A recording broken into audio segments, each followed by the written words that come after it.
안녕하세요. 요즘 AI 기반의 RH 시스템 정말 많이 쓰이잖아요? 그런데 이 시스템이 제대로 작동하는지 우리가 어떻게 평가할 수 있을까요? 오늘은 바로 그 평가를 위한 RH 라이브러리, 그중에서도 아주 핵심적인 지표 하나를 제대로 파헤쳐 보겠습니다. 자, 한번 상상해 보세요. AI가 딱 봐도 맞는 말, 그러니까 정답을 말했는데 시스템 평가에서는 땡, 틀렸습니다 하고 오답 처리를 해버리는 거예요. 아니, 정답이 어떻게 오답이 될 수 있을까요? 말이 안 되는 것 같죠? 지금부터 이 기막힌 상황이 왜 벌어지는지 그 비밀을 알려드릴게요. 방금 말씀드린 이 역설, 정답이 오답이 되는 이 이상한 상황을 풀어줄 열쇠가 바로 faithfulness라는 개념에 있습니다. 우리말로는 충실성이라고 번역할 수 있겠네요. 이게 RAGS에서는 정말 중요한 평가 지표 중 하나거든요. 자, 그럼 이 충실성이 대체 뭐냐? 정의는 의외로 간단해요. AI가 얼마나 똑똑한지, 얼마나 많은 걸 알고 있는지를 평가하는 게 전혀 아니에요. 그게 아니라 AI가 내놓은 답변이 주어진 근거 자료, 그러니까 우리가 제공한 문맥 안에서 나온 이야기인지를 따져보는 겁니다. 한마디로 답변의 출처를 확인하는 거죠. 족보를 따지는 거라고나 할까요? 바로 이 지점이 핵심입니다. RH 시스템의 세계에서는요, 그냥 정답을 떡하니 내놓는 것보다 주어진 근거를 얼마나 충실하게 썼는지가 100배는 더 중요해요. 만약에 AI가 갑자기 자기 머릿속에 있는 다른 지식을 막 꺼내와서 정답을 맞췄다고 쳐요. 근데 우리가 준 자료에는 없는 내용이다? 그럼 그건 바로 충실하지 못한, 즉 unfaithful한 답변이 되는 겁니다. 규칙 위반인 거죠. 점수 계산법도요, 들어보면 진짜 간단해요. 일단 AI가 한 답변을 문장 단위로, 그러니까 여러 개의 작은 주장들로 잘게 쪼개는 거예요. 그리고는 하나하나씩 따져보는 거죠. 이 주장은 우리가 준 자료에 근거가 있나? 오케이, 통과. 이 주장은 없네? 탈락. 이런 식으로요. 마지막엔 근거가 있었던 주장의 개수를 전체 주장의 개수로 나눠주면 끝입니다. 쉽죠? 자, 이론은 이쯤 하고 이제 실제 예시를 보면서 이 faithfulness 지표가 어떻게 작동하는지 한번 확인해 볼게요.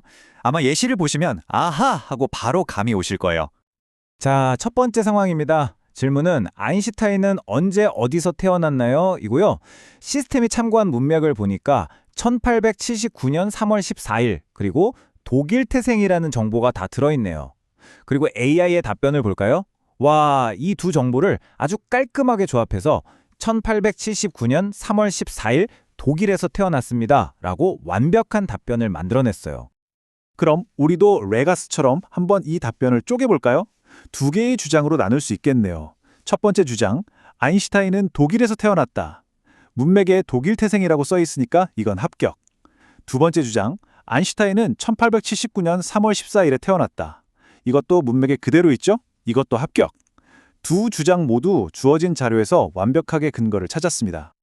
자, 그렇다면 faithfulness 점수는 몇 점일까요? 네, 당연히 1.0점 만점입니다. 전체 두 개 주장 중에 두 개 모두가 근거를 찾았으니까요. 이 나누기 2는 1이죠. 이건 뭐 더할 나위 없이 완벽한 가장 이상적인 케이스라고 할 수 있습니다. 자, 그럼 이번엔 조금 더 까다로운 상황으로 가볼게요. 문맥을 보니까 이번엔 1879년 독일에서 태어났다까지만 나와 있고 정확한 날짜는 없어요. 그런데 AI의 답변을 보세요. 1879년 3월 21일이라고. 3월 21일은 어디서 나온 걸까요? 문맥에는 없는 정보인데 말이죠. 이 답변도 한번 분석해 볼까요? 독일에서 태어났다는 주장은 문맥에 있으니 여전히 유효합니다. 이건 맞아요. 하지만 1879년 3월 21일에 태어났다는 주장은 문맥 어디를 봐도 근거가 없죠. 사실과 다른 정보이기도 하고요. 이건 명백히 근거가 없는 주장입니다. 그래서 이번엔 점수가 어떻게 될까요? 네, 바로 0.5점입니다. 전체 주장 2개 중에서 1개만 근거가 있었으니까요. 1 나누기 2, 정확히 절반의 점수를 받은 거죠. 절반은 충실했고 절반은 아니었던 거예요. 자, 이제 오늘의 하이라이트입니다. 가장 중요한 예시예요. 질문은 어느 팀이 슈퍼볼에서 가장 많이 우승했나요? 인데 시스템이 가져온 문맥 좀 보세요. 광합성은 식물이, 아니 슈퍼볼이랑 광합성이 무슨 상관이죠? 완전 동문서답이잖아요. 그런데 더 황당한 건 AI의 답변이에요. 뉴잉글랜드 패트리어츠입니다. 이게 정답이긴 하거든요. 정말 기가 막힌 상황이죠. 이게 바로 오늘 설명의 핵심이에요. 뉴잉글랜드 패트리어츠가 슈퍼볼 최다 우승팀이다. 이 말 자체는 맞는 사실이에요. 하지만 우리가 지금 평가하는 건 그게 아니죠. 이 주장이 주어진 문맥, 즉 광합성 설명문에서 나왔냐는 거죠. 당연히 단 한 글자의 근거도 찾을 수가 없습니다. 그래서 최종 점수는 놀라지 마세요. 바로 0점입니다. 빵점이요. AI가 결과적으로는 정답을 맞췄는데도 점수가 0점이라니 이게 바로 제가 처음에 말씀드렸던 정답이 오답이 되는 상황인 거죠. 왜냐? 주어진 증거를 단 하나도 쓰지 않았으니까요. RAG 시스템으로서의 자기 임무를 완벽하게 저버린 겁니다. 이게 바로 faithfulness 지표가 말하고자 하는 핵심입니다. 아니 근데 레가스는 이 복잡한 판단을 대체 어떻게 자동으로 하는 걸까요?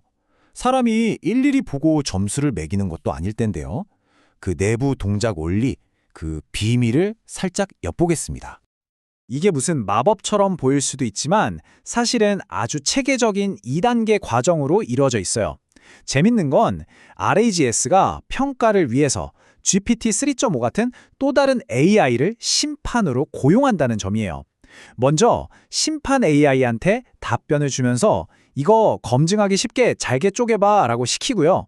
그 다음엔 쪼개진 주장 하나하나를 문맥이랑 같이 보여주면서 이거 근거 있어 없어? 라고 물어보는 거죠.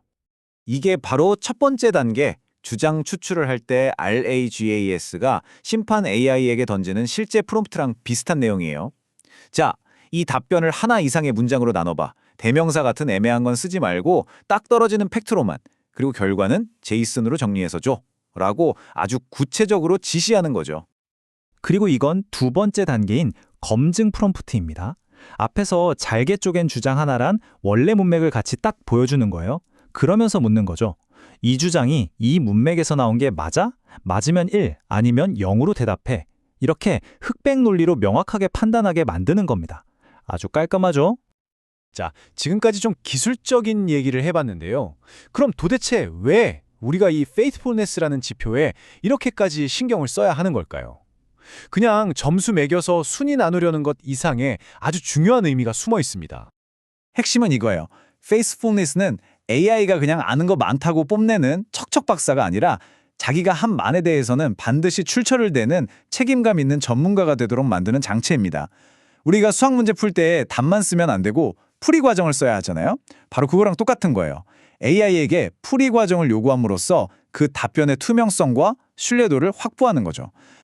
오늘 이야기, 이 질문으로 한번 마무리해볼까 합니다. 만약 어떤 AI가 엉뚱한 이유로 혹은 우연히 정답을 맞췄다면 우리는 과연 그 AI를 진짜로 믿을 수 있을까요? 정답이라는 결과만 보고 그 과정을 무시해도 괜찮은 걸까요? AI 시대의 신뢰란 무엇인지 한 번쯤 깊이 생각해보게 만드는 질문인 것 같습니다.